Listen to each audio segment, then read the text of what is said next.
আর কি আছে কিছু বাইসাইকেল আমরা রাখছি যাওয়া পুলিশের জন্য, এগুলো আমরা রাখছি যেন তারা কুইক কোনো একটা চলে কোনো একটা বসতে পারে।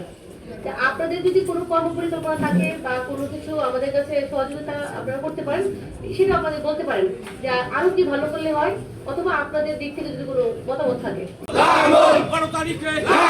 ফুলবাড়িতে সুর উঠেছে, রাজারহাটে সুর উঠেছে, কুড়িগ্রাম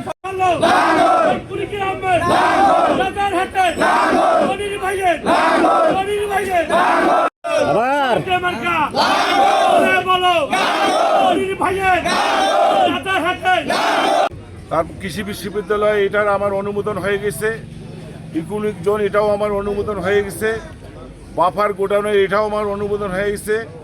সেই অসমাপ্ত কাজগুলোকে করার জন্য আমি আবারও এই লাঙ্গল প্রতীক নিয়ে আমি কুড়িগ্রাম 2 আসনের দাঁড়িয়েছি।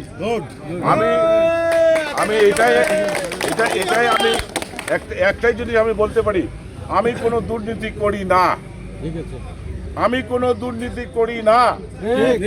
আমার দুর্নীতিতে অনেক মানুষ কথা বলে, কিন্তু আমি কোনো আমি যেন সবার কাছে সহযোগিতা নিয়ে আমার এই লাঙ্গল প্রতীক আমি যেন আবার বিজয়ী হতে পারি, আমি যেন আবার সবার কাছে থেকে আমি যেন কাজ করতে পারি।